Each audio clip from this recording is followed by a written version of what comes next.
Gate लगा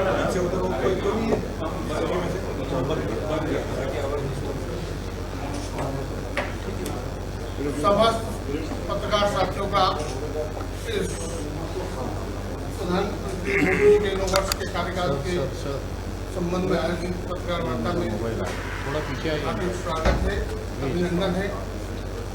आज झाबुआ जिले में भारत सरकार के राज्य मंत्री माननीय श्री सोम प्रकाश जी, वाणिज्य उद्योग मंत्रालय, आप सबके बीच में उपस्थित हैं, एवं महाराष्ट्र सरकार के मंत्री श्री सुधीर जी मुनगंटीवार, वन संस्कृति एवं मत्स्य पालन मंत्री महाराष्ट्र सरकार, आपके पास में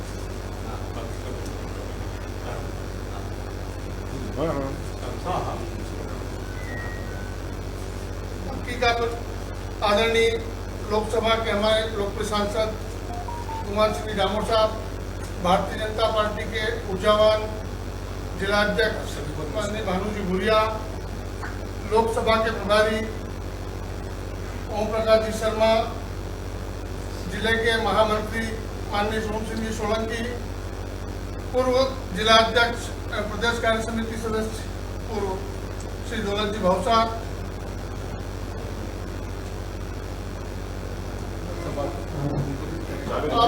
मैं आपसे निवेदन करता हूं कि माननीय श्री आपको संबोधित करें। बहुत कार्य रिस्पेक्टेड पत्रकार भी साथियों, आप सबका आज की प्रेस कॉन्फ्रेंस में स्वागत है। आज की प्रेस कॉन्फ्रेंस में तकरीबन आधा घंटा हम लेट आए हैं, इसकी माफ़ी चाहते हैं। पिछले प्रोग्राम में हम काफ़ी कोशिश की टाइम में आने की, थोड़ा लेट हो गया, इसकी माफ़ी चाहते हैं। ये आज की प्रेस कॉन्फ्रेंस फिर बाद में करने आए हैं। आज की प्रेस कॉन्फ्रेंस मोदी जी के 9 साल पूरे होने के लिए के संबंध में रखी गई है। 2014 में देश के प्रधानमंत्री बने थे, तब से ये 9 साल सेवा को, सुशासन को, ये आप चुप नहीं कर सकते, सेवा को, सुशासन को और गरीब कल्याण के लिए समर्पित रहे हैं। देश 9 सालों में निराशा से निकलकर एक आस की तरफ बदला है। देश में विश्वास पैदा हुआ है, कॉन्फिडेंस पैदा हुआ है, देश का नाम सारी दुनिया में चमका है। करप्शन जो पहले स्कैंडल बहुत होते थे वो अब बहुत बीते समय की बात हो गई है। और देश के इंडिकेटर्स क्या है, देश कहाँ खड़ा है, देश की स्थिति क्या है, उसके इंडिकेटर जो वर्ल्ड बैंक देता है या इंडियन मॉनेटरी फंड देता है, इंटरनेशनल मॉनेटरी फंड देता है, उसके मुताबिक देश सबसे तेज तरक्की करने वाला देश है, fastest development country of the world, इसको वर्ल्ड बैंक ने कहा है। और it is become a destination for investment. दुनिया में सबसे ज़्यादा इन्वेस्टमेंट के लिए देश जो मकबूल है वो भारत को गिना जाता है। आज भारत देश दुनिया में 5th लार्जेस्ट इकॉनमी है। इंग्लैंड 5वें नंबर पे होता था, उसको पीछे छोड़कर हम पिछले 5वें स्थान पर हैं। और बहुत जल्द 2 और देशों को, जापान और जर्मनी को पीछे छोड़कर भारत तीसरी सबसे बड़ी इकॉनमी बनेगा। ये हमारे लिए फख्र और बात। ये मोदी जी के 9 सालों की तपस्या का नतीजा है कि देश इतनी तेजी से तरक्की की है। और जो स्टार्टअप सिस्टम जो दुनिया का है, वो जो डेवलपमेंट का प्रतीक है, जो एम्प्लॉयमेंट का प्रतीक है, उसमें हमारा वर्ल्ड में तीसरा स्थान है। 3rd largest startup ecosystem in world है। 1 लाख से ज़्यादा स्टार्टअप, 2014 में 400 कुछ स्टार्टअप थे, आज 1 लाख के नज़दीक स्टार्टअप हमारे बन गए हैं। 100 से ज़्यादा यूनिकॉर्न्स बने हैं, तो बहुत बड़े यूनिवर्सिटी बन चुके हैं। ये देश के लिए तरक्की का सबब है। अब जो G20 की भारत प्रधानगी कर रहा है, उसमें दुनिया भर से लोग भारत में आए। बहुत सारी मीटिंगें 50 से ज़्यादा स्थानों पर 200 से ज़्यादा मीटिंगें हो रही हैं, जहाँ पे देश की तरक्की, देश की खुशहाली के लिए वो भी स्टडी कर रहे हैं, एक दूसरे से हम साझा कर रहे हैं। देश के, जैसे मैंने आपको बताया, देश के इंडिकेटर्स हैं कि देश की 770.18 जो एक्सपोर्ट हुई है, जो रिकॉर्ड एक्सपोर्ट 2022-23 में हुई है।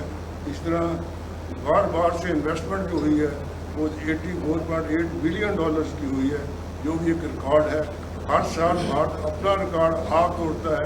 हर साल पहले से ज़्यादा जो एक्सपोर्ट है वो करते हैं। और इसी तरह स्टार्टअप के इकोसिस्टम दुनिया में, जैसे मैंने आपको बताया, ये इसलिए हो सका है कि ईज़ ऑफ डूइंग बिजनेस में हमने बहुत काम किया है। जो इन्वेस्टमेंट के चांसेस ऐसे पैदा किए, माहौल ऐसा पैदा किया। 2014 में हमारा स्थान दुनिया में 142nd नंबर पे था, और 2019 में ये 63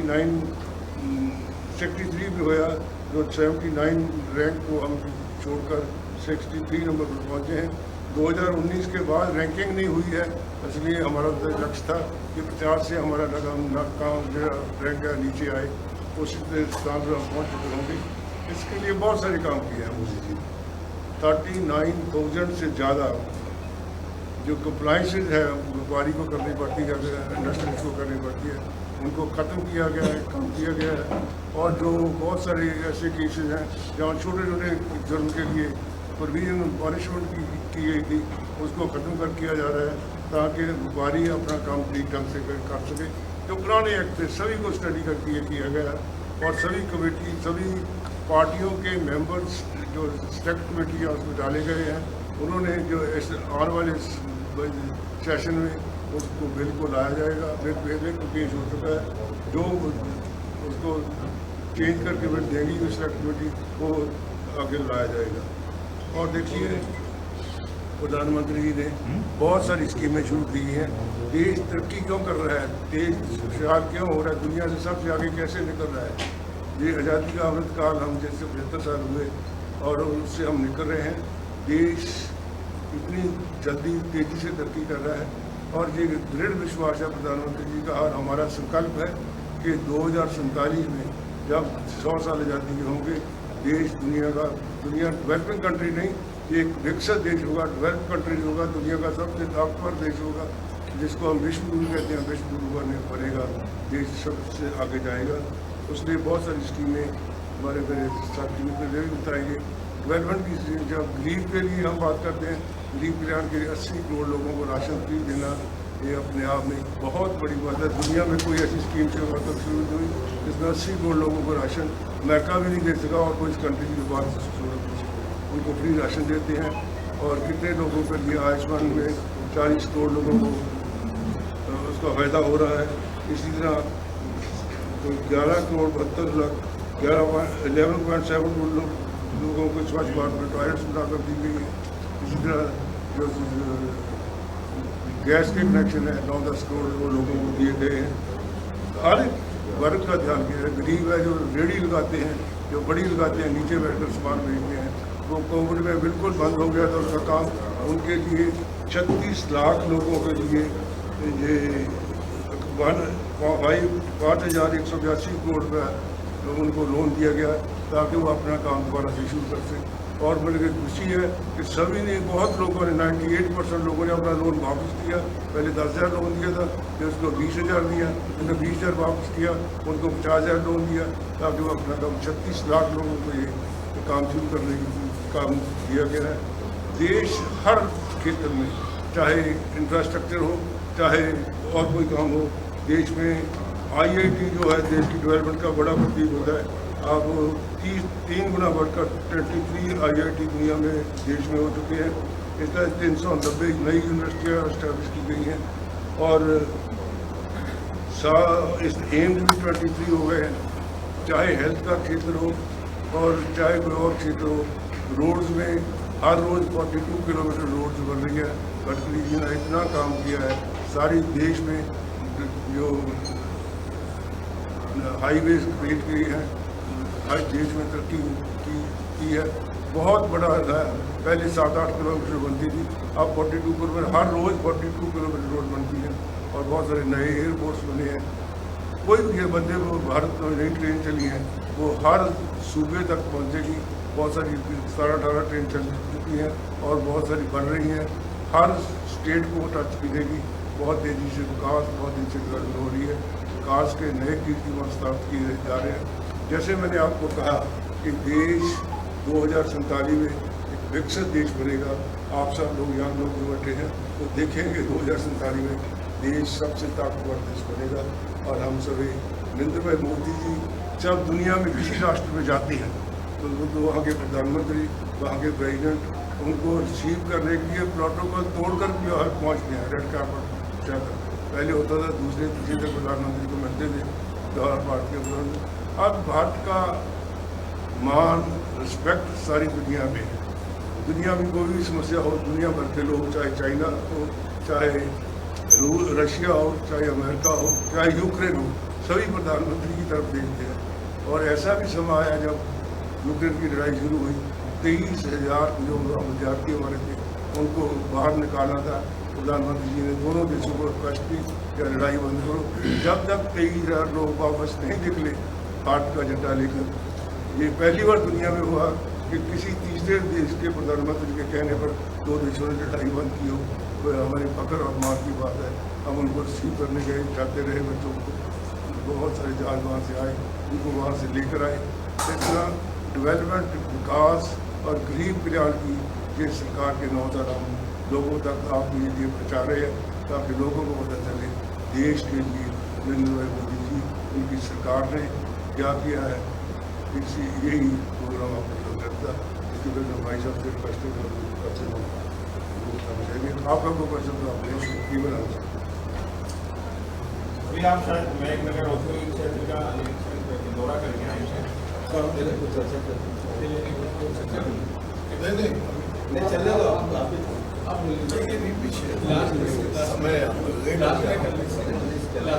लेट हो गया है।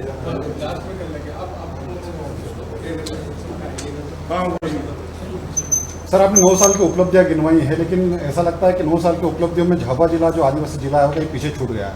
यहाँ पे रेल और रोजगार 2 मुद्दे हैं, लेकिन दोनों के ऊपर कोई काम नहीं हुआ। देखिए, हम देश की बात करते हैं। देश में सर झाबुआ जिला आता है या नहीं आता? आता है, बिल्कुल आता है। ये जहाँ में सबसे ज़्यादा आबादी ST की है, देश के राष्ट्रपति जहाँ ST से बने हैं, ST का कमीशन बना है, उसको जो संवैधानिक बनाया गया, किया गया। डेवलपमेंट के लिए MP साहब जो काम करते हैं, कहिए। रेल के बारे में बताता हूँ। आपने बहुत अच्छा प्रश्न पूछा। यहाँ पे हमारा इंदौर दाहोद रेलवे 2008 में शुरुआत हुई थी और बीच में वो बंद हो गया था। उसको हमने फिर से जिंदा किया है और इस साल बहुत तेज़ी से काम चल रहा है और उस रेलवे लाइन के लिए 440 करोड़ रुपए की पहली बार राशि आवंटित हुई है और 2026 तक उसको पूरा करने का लक्ष्य है। और उस लक्ष्य की पूर्ति के लिए हम हर 3 माह में एक समीक्षा बैठक करते हैं और इस प्रकार से रेलवे जो है हम 2026 तक दाहोद से इंदौर तो चालू कर देंगे। इसमें अब कोई विघ्न नहीं है। अभी आपने देखा होगा कि मैंने 7 तारीख को दाहोद में दूसरी ट्रेन को हरी झंडी दिखाकर चालू की है। तो जो संसदीय क्षेत्र है, इस संसदीय क्षेत्र में हमने तीनों जिलों में दाहोद, अलीराजपुर जिले को हमने एक नई ट्रेन की सौगात दी। अब 2 ट्रेनें हो गए रतलाम में 4 एक्सप्रेस ट्रेन जो नहीं रुक रही थी उनको भी हमने 4 तारीख से वहाँ से उसको हरी झंडी देकर उनको भी रवाना किया। इस प्रकार से पूरे संसदीय क्षेत्र में रतलाम, झाबुआ और अलीराजपुर सभी जगह रेलवे का काम बहुत तेजी से हो रहा है। अगर आपके क्वेश्चन का आंसर हो गया। हाँ जी, सर पलायन का सर मुद्दा यहाँ पे काफ़ी, रोजगार के लिए लोग दूसरे स्टेट में जाते हैं, लेकिन 9 साल में कोई बड़ा उद्योग यहाँ पे झाबुआ जिले में नहीं आ पाया, जिससे यहाँ के स्थानीय लोगों को रोजगार मिला। पलायन की बात, मैं पंजाब से हूँ। पंजाब के लोग कनाडा को जा रहे हैं, इंग्लैंड को जा रहे हैं, अमेरिका को जा रहे हैं। जहाँ जहाँ डेवलपमेंट के लिए ये प्रोसेस है, तो आगे लोग अपने एक जगह नहीं बैठते। जहाँ को डेवलपमेंट का जो साधन मिलता है, पंजाब के बहुत सारे लोग इंदौर में आकर बसे हैं। ये तो प्रोसेस है, जो चलता रहता है। इसमें बहुत बढ़िया वाली बात है। डेवलपमेंट होनी चाहिए, विकास होना चाहिए, हर इलाके का होना चाहिए। हाँ जी।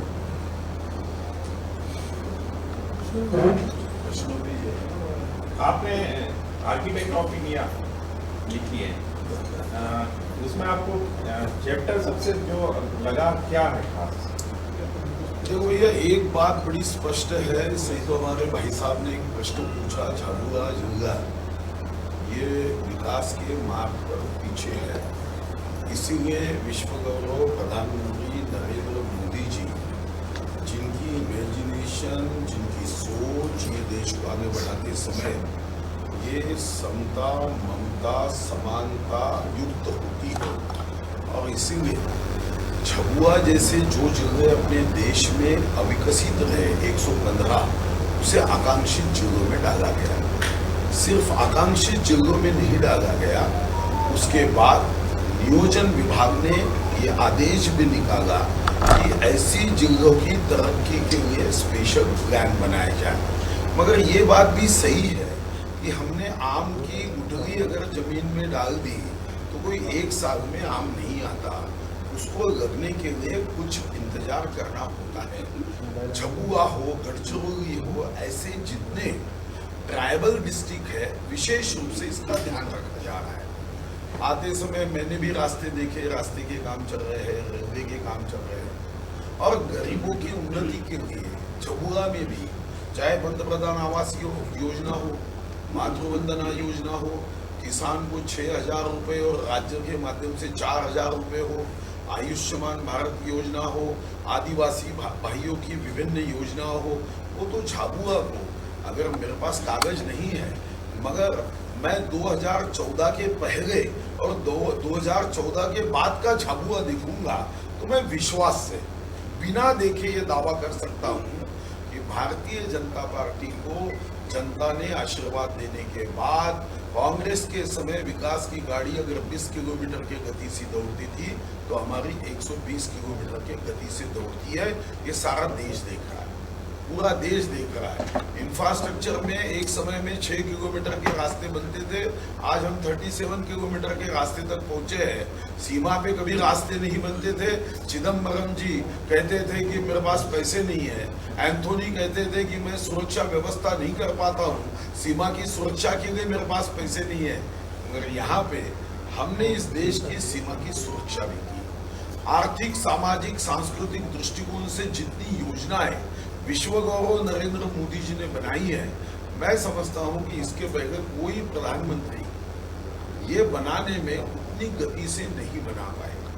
अटल जी ने जो पथ निर्माण किया, उस पथ को आगे बढ़ाने का काम माननीय मोदी जी कर रहे हैं। मैं आपके माध्यम से जनता को हृदय से धन्यवाद देता हूं कि 1984 के बाद इस देश की जनता ने 2019 के चुनाव में 23 करोड़ लोगों ने विश्वास व्यक्त किया। कोई जात नहीं देखी, धर्म नहीं देखा, कोई राज्य नहीं देखा।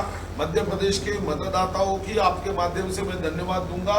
28 लोकसभा में उन्होंने विजय प्राप्त कर दी।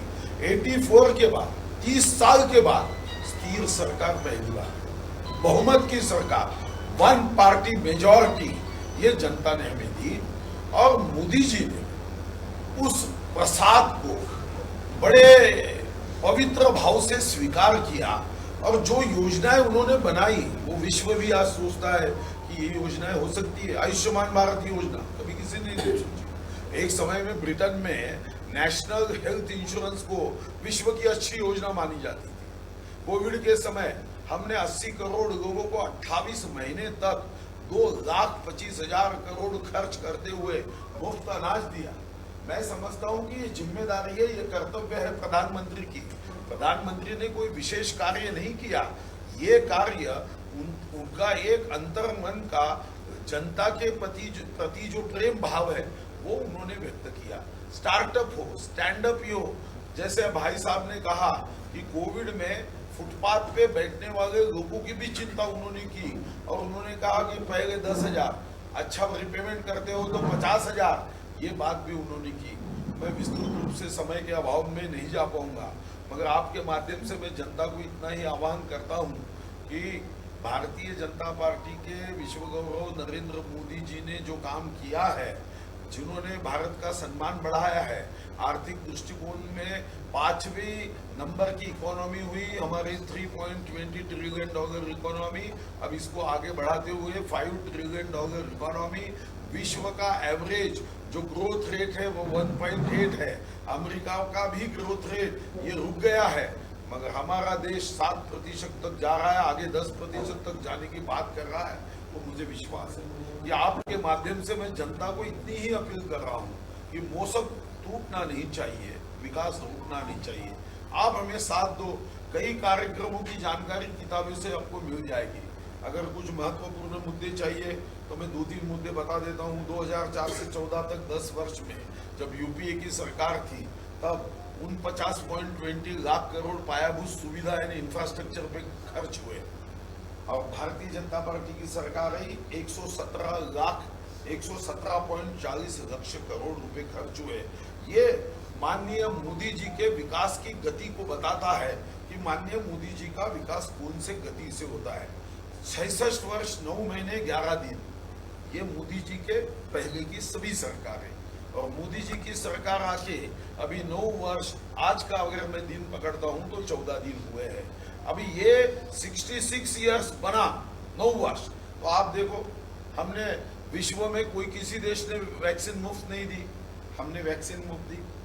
सरकार कहती थी इसके पहले के प्रधानमंत्री की मैं 1 रुपया भेजता हूं तो 15 पैसे पहुंचते हैं, सबने सुना है। 85 पैसे कहाँ गायब होते थे, कौन नेताओं के घर में जाते थे, वो तो बाद में ईडी में हर किसी के घर से 1000 करोड़ 2000 करोड़ जब निकलना शुरू हुआ तब ध्यान में आया कि 85 पैसे कहाँ जाते थे।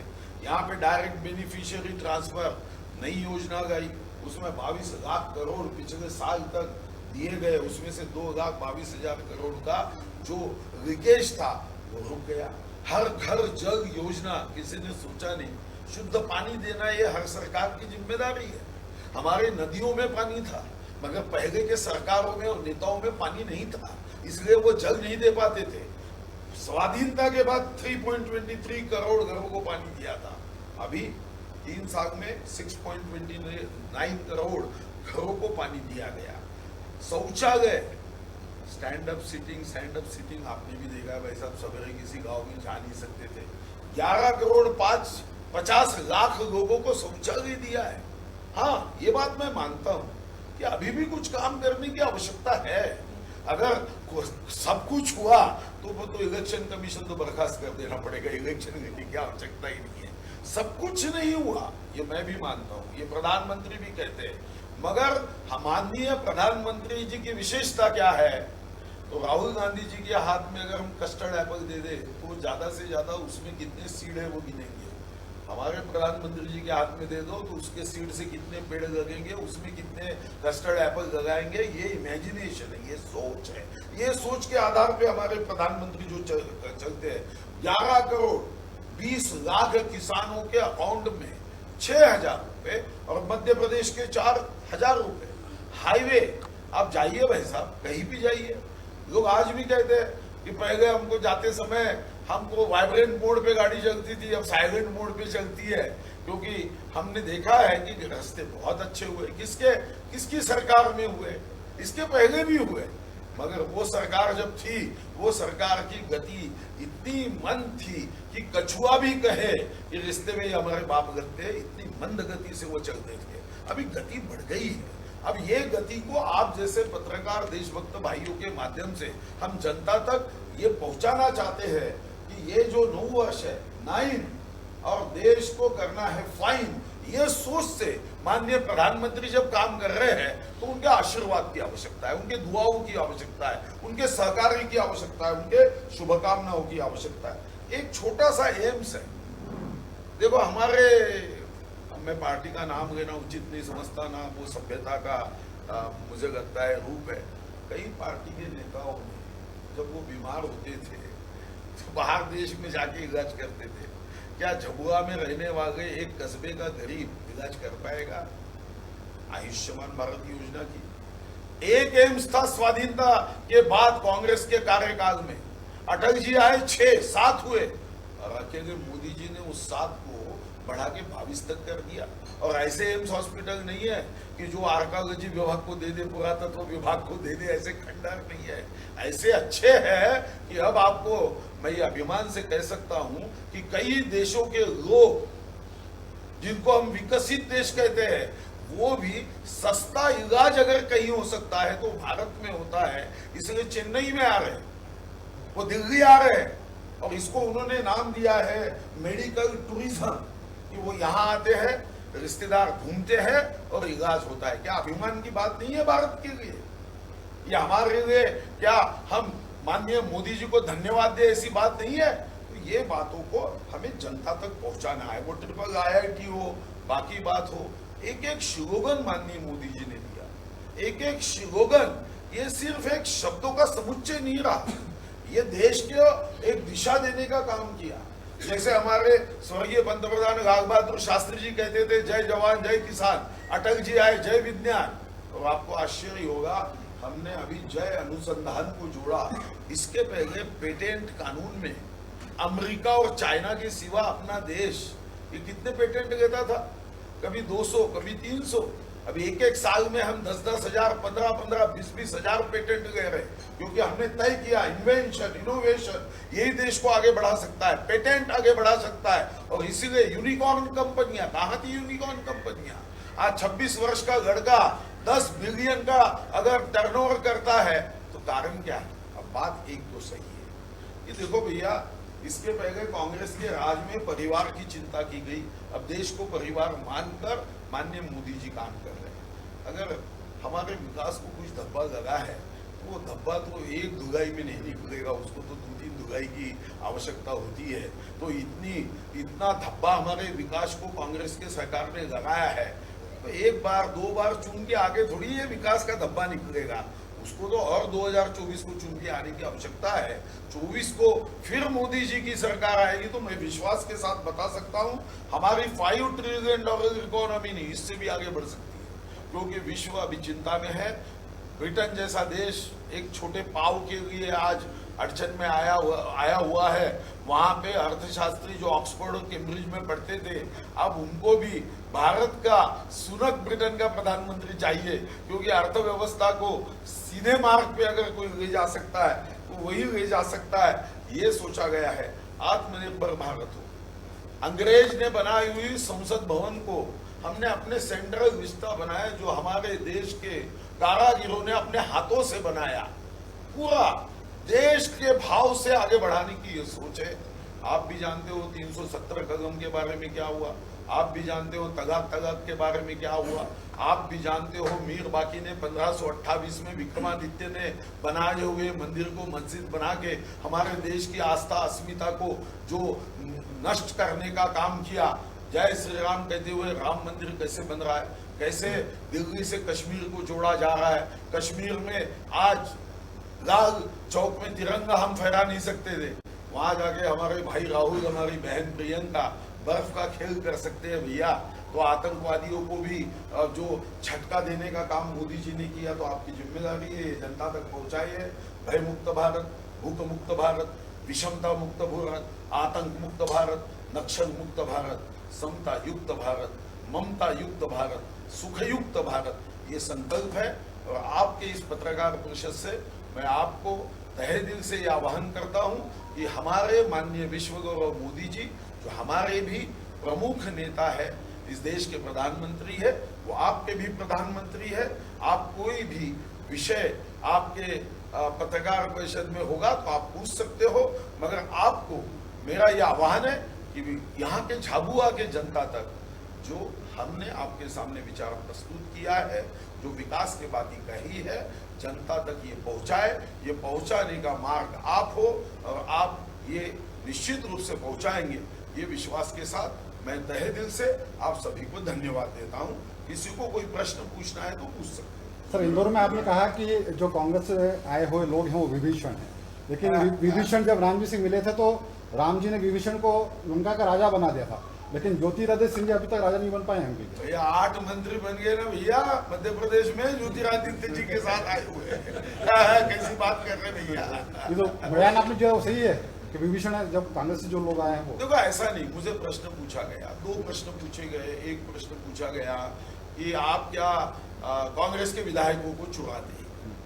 तो पहली बात भाई साहब, चुराने की बात है कि भैया क्या वो जो विधायक आए किसी ने बंदूक दिखा के गाया क्या? किसी ने तलवार बता के गाया क्या? भैया वो पूरे होश हवास में कांग्रेस के बैठकों में बैठ कर इतने ऊब गए थे। वहां के सभी उनकी विचारधारा, उनकी सत्तांध भूमिका, उनका खुर्ची का प्रेम देखकर वो हम में आए। अब कुछ लोग हमको प्रश्न पूछते हैं कि वो कहते हैं कि देखो भैया कांग्रेस में था तो वो तो अच्छा नहीं था, आप में आए तो अच्छा कैसा होता? मैं उसका जवाब भी सीधा, अगर भाई साहब आप भोपाल में जाके अगर ट्रांजिस्टर खरीदोगे तो भोपाल का स्टेशन बजेगा, वही ट्रांजिस्टर इंदौर में आएगा तो इंदौर की भाषा बोलेगा, वहां रहेगा तो कांग्रेस के भ्रष्टाचार की भाषा शायद बोल सकता है। यहाँ आने के बाद तो वाले से वाल्मीकि ही बन सकता, वो अच्छा ही बनेगा, भाषा देशभक्ति की ही करेगा, स्टेशन हमारा ही बजेगा, क्योंकि दूसरा स्टेशन कभी नहीं बच सकता। आपने पेटलाबाद में कांग्रेस की तुलना सिगरेट के पैकेट से की। नहीं भैया, मैंने सिगरेट के पॉकेट से नहीं की, शब्द छल मत करिए। मैंने ऐसे कहा कि सिगरेट के पॉकेट पे जैसे चेतावनी लिखी होती है कि सी फॉर सिगरेट, ये हेल्थ के लिए हमें सावधान रहना चाहिए, हेल्थ के लिए बड़ी खतरनाक है, तो वैसे ही कांग्रेस पार्टी पे ये चेतावनी मैं बता रहा हूं कि ये देश के प्रगति के लिए, हेल्थ के लिए, विकास के लिए ये खतरनाक है। और ये खतरनाक है ये बताने की आवश्यकता नहीं, देश ने देखा है ना भैया। इन्होंने तो हमको मिलो खिलाया था एक जमाने में भैया। इन्होंने आतंकवाद, मैंने मुंबई का 26/11 देखा है, 1993 का बॉम्ब स्फोट देखा है, अफजल गुरु को फांसी मत दो, यही वो कहने वाले 23 नेता है। देखो भैया, औरंगजेब का उदात्तीकरण नहीं हो सकता। आप एपीजे अब्दुल कलाम को सम्मान से अपने खांधों पे ले सकते हो। अफजल खान, औरंगजेब, इसको धर्म के चौकट में नहीं बैठाना चाहिए। रावण ये हिंदू है, हमने धर्म के चौकट में नहीं बैठाया, वो तो हिंदू है ना। ये रावण का दहन क्यों करते? किसी ने ये पूछा कि देखो ये रावण का दहन करने वाले हिंदू विरोधी है, किसी ने कहा क्या? फिर औरंगजेब को कुछ कहने वाले मुस्लिम विरोधी कैसे हो सकते भैया? वो मुस्लिम विरोधी कैसे हो सकते? वो एक दुष्ट बुद्धि के, अत्याचारी, व्यभिचारी, हिंदू मां बहनों पे बलात्कार करने की अनुमति देने वाला एक दुष्ट राजा, जो खुद को गाजी समझता था, आलमगीर समझता था, ऐसे दुष्ट राजा के खिलाफ ने हमने कुछ बात कही तो कांग्रेसियों के पेट में दर्द क्यों होता भैया? क्या दर्द का आवश्यकता है? आप कहो ना एपीजे अब्दुल कलाम जिंदाबाद, हम साथ में है भैया। आप अब्दुल हमीद की बात करिए ना, अब्दुल हमीद ने अपने देश के 1971 में खुद की जान दी थी, और एक अकेला अब्दुल हमीद है, वो चाहे धर्म मुसलमान हो, मगर उनके लिए हमने आर्मी का कानून बदल दिया था, उनके पुरस्कार के लिए। तो हमारे लिए अब्दुल हमीद है जो हमारी जान है, एपीजे अब्दुल कलाम है वो जान है, वो हमारा सम्मान है। औरंगजेब कैसे सम्मान हो सकता है भैया? औरंगजेब हमारा सम्मान कभी नहीं हो सकता। ये कांग्रेसी लोग सिर्फ वोटों के लिए, मतों के लिए ये भेद निर्माण करते हैं। हिंदू, मुस्लिम, सिख, ईसाई, हम सब है भाई भाई, इनमें भेद लगा दी कांग्रेस आई, क्योंकि ये सिर्फ और सिर्फ खुर्ची पे प्रेम करती है। तो मेरा सवाल था कि प्रधानमंत्री आवास योजना बहुत बढ़िया योजना है, लेकिन एक विषमता की आप बात कर रहे थे, विषमता मुक्त सरकार। शहरों में आप 2,60,000 रुपए दे रहे हैं उसी आवास के लिए, और गाँव में आप 1,20,000 रुपए दे रहे हैं। ये विषमता कब दूर? नहीं भैया, इसका कारण सीधा है। जैसे मुंबई में आप कंस्ट्रक्शन कॉस्ट देखोगे तो 7,000 रुपये आएगी, मेरे चंद्रपुर में आके देखोगे तो 1,200 रुपये आएगी। देखो भैया, इसके पीछे का तर्क एक ही है कि जो शहर इंदौर में आप मकान बनाओ और एक छोटे गांव में बनाओ, तो उसकी कॉस्ट में जो है ना, जो हम कंस्ट्रक्शन कॉस्ट है उसमें थोड़ी कमतरता होती है। जैसे आप एक 5 स्टार होटल में गया, कोई चावल है भैया, यहाँ के खोमचे पे गए कोई चावल है। फर्क क्यों है? वो कास्ट जो है कीमतें बढ़ती है। मगर ये बात सही है कि जो ग्रामीण भाग के निवास की बात है उसमें कुछ पैसे बढ़ाना चाहिए, और वो प्रधानमंत्री के टेबल पे ये सब्जेक्ट अंडर कंसिडरेशन है कि हम इसमें कुछ पैसे बढ़ा पाए। कुछ बातें कुछ राज्यों ने की, जैसे हमने किया, मैं फाइनेंस मिनिस्टर था, हमने अपने राज्य से भी पैसे दिए। मैंने तो जमीन जिसकी नहीं है उसके लिए पंडित दीनदयाल उपाध्याय जागा खरीदी योजना गई, हमने बोला। क्योंकि एक बात सही है, देखो 75 वर्ष के बाद भी हम अगर मकान नहीं दे पाते हैं तो हमने अपना चिंतन करना चाहिए। अन्न, वस्त्र, निवारा, शिक्षण, रोजगार, आरोग्य, ये 6 आवश्यकताएं वो पूरी करनी चाहिए। और माननीय प्रधानमंत्री कोशिश कर रहे हैं, मगर ये बात तो सही है ना भैया कि एकदम से सब बदलाव तो नहीं होगा ना। जैसे कोई गंगोत्री से गंगा निकल गई तो गंगा सागर का पात्र तो हरिद्वार में तो नहीं बनेगा ना। तो विकास की गंगा निकली है तो आगे तो बढ़ते जाएगी, आगे विकास होते जाएगा, हमारा देश आत्मनिर्भर भी बनेगा। 1750 में हम पूरे विश्व में सोने की चिड़िया, दूध की नदियां बहती है, इसलिए तो हम पे आक्रमण हुए ना। अगर हमारा देश बीपीएल रहता तो कौन आक्रमण करने आता था? हम तो विश्व में पैसे वाले थे। अमेरिका में बयान दिया है कि बीजेपी को इस चुनाव में देश की जनता हराने के लिए तैयार है। हाँ जी। एक दूसरा ये कहा कि लोकतंत्र समाप्त हो गया। हाँ जी। देखो, मुझे आज भी याद है 12 जून 1975 में, तो कॉलेज स्कूल में पढ़ता था, बहुत छोटा था। वहां के न्यायमूर्ति ने स्वर्गीय इंदिरा जी के खिलाफ जब निर्णय किया कि प्रधानमंत्री ने अपने अधिकारों का दुरुपयोग किया और उन्होंने कहा कि आप प्रधानमंत्री कार्यालय जा नहीं सकते, तो बड़े लोकतंत्र का सम्मान किया था भैया। तुर्कमान गेट पे क्या किया? केरल में सगे भाई बहन को एक खटिया पे कपड़े उतार के आपने सुगाए। आप लोकतंत्र की बात करते हो। और राहुल गांधी जी कर रहे हैं कि यहाँ की जनता हमको मतदान नहीं करेगी। देखो, ओलंपिक में अगर झूठ बोलने का गोल्ड मेडल बनाया गया तो राहुल गांधी जी को ही मिलेगा और उसका साइज बढ़ा के मिलेगा। देखो भैया, ये कोई बात है? अच्छा, वो कहेंगे क्या मोदी जी की सरकार आएगी? देखो, उनको तो ये कहना ही होगा कि मोदी जी चुन के नहीं आ सकते। ये अगर नहीं कहेंगे वो, तो उनके राष्ट्रीय अध्यक्ष शायद उनको पार्टी से निकाल देंगे। सर, आपने बहुत अच्छी तरीके से काफी सारे 9 साल की उपलब्धियां बताई, लेकिन इन सब उपलब्धियों के बाद भी कर्नाटक में हार का क्यों सामना करना? देखो, सीधी बात है, देख कभी कभी हार होती है, आकलन में गलती हो जाती है। देखो, हम गाड़ी चला रहे, मर्सिडीज वालों को भी एक्सीडेंट होता है या नहीं होता? जबकि मर्सिडीज वाला तो ये दावा करता है कि हम 1 लाख बार हमारे हर गाड़ी को चेक करते हैं। कर्नाटक में एक बात सही है कि उन्होंने मतों का पोलराइजेशन करने में उन्हें सक्सेस मिला। पहले की राजनीति में रियलिटी वर्सेस परसेप्शन, इसमें 90% रियलिटी जीतती थी, परसेप्शन 10% जीतता था। अभी एक बात ध्यान में आया कि ये मायावी रूप गया है। जैसे देखो, प्रभु राम तो महापराक्रमी थे, बंधु लक्ष्मण भी महापराक्रमी थे, मगर पीछे से जब बंधु लक्ष्मण पे बाण चलाया गया तो मूर्छित हुए ना, वो नहीं हुए। तो ऐसा समझ लो कि कर्नाटक की हार ये हमें एक बात ध्यान में लाती है कि सभी राजनीतिक पार्टियों को देश के विकास की, प्रगति की चिंता नहीं है। उनको लगता है मोदी हटाओ और हमारी पार्टी बचाओ, उनको देश बचाने की भावना नहीं है। तो कर्नाटक के हार में टीपू सुल्तान के उदात्तीकरण करके उन्होंने जेडीएस के जो वोट है वो कम कर दिए। हमारे तो 36% पिछले चुनाव में थे, इस टाइम भी 35.9 के आसपास है, थोड़े से वोटों से हमारे। अब गुजरात में तो उनकी तो 156 हमें 182 में से सिर्फ 16 उनके बचे। अगर हमारे 156 ऐसे जोर से सांस भी ले लेना तो वो 16 पार्टी में आ जाएंगे। तो ऐसी बात नहीं है, गुजरात में हम जीते, कर्नाटक में हारे। आप लोगों के प्रेम मोहब्बत में मध्य प्रदेश, राजस्थान जीतेंगे, तो कर्नाटक की जो हार है वो हार को हम विजय में रूपांतरित कर देंगे, इसमें कोई अड़चन की बात नहीं है। ऐसा कोई नहीं है कि कर्नाटक में हारे अन्य देश में हारेंगे, ऐसा नहीं होता भैया। ये चलते रहता है, हार जीत चलते रहती है। और ये हार जीत से पार्टी का कोई भी कार्यकर्ता क्या हार में क्या जीत में किंचित नहीं भयभीत में, ये भाव से काम करता है।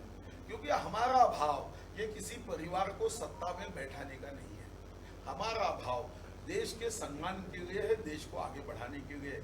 इसलिए ये देश का एक अकेला प्रधानमंत्री है जो खुद को प्रधानमंत्री नहीं प्रधान सेवक कहता है। और एक झटके में पहले गाल दिए के गाड़ी के लिए कैसे मरते थे मुझे मालूम है। कई लोग विधायक मंत्री गाल दिया गाड़ी पे लगना चाहिए कि क्या क्या करते थे। मैं तो 30 साल से विधायक हूँ, कांग्रेस के नेताओं को मैं अच्छे से पहचानता हूँ कि वो गाल दिए के गाड़ी के लिए मरते थे। एक झटके में हमारे प्रधानमंत्री ने कह दिया गाल दिया कोई मंत्री के गाड़ी पे रहेगा नहीं। आपका काम गाल दिया गाड़ी पे लगाकर घूमने का नहीं है, गाल खून के इंसान पे प्रेम करते हुए इस देश के सम्मान को आगे बढ़ाना है, विश्व गौरव बढ़ाना है, ये भाव से है। तो कर्नाटक के पराभव को हम सकारात्मक दृष्टिकोण से लेते हैं। और मैं ये विश्वास से बता सकता हूँ कर्नाटक का कांग्रेस का विजय ये उनको विजय से पराभव तक लेके जाएगा। क्योंकि इतना अहंकार उनमें भर गया है, इतना अहंकार भर गया है, तो अहंकार का तो घमंड टूटेगा, ये मेरा विश्वास है। Thank you.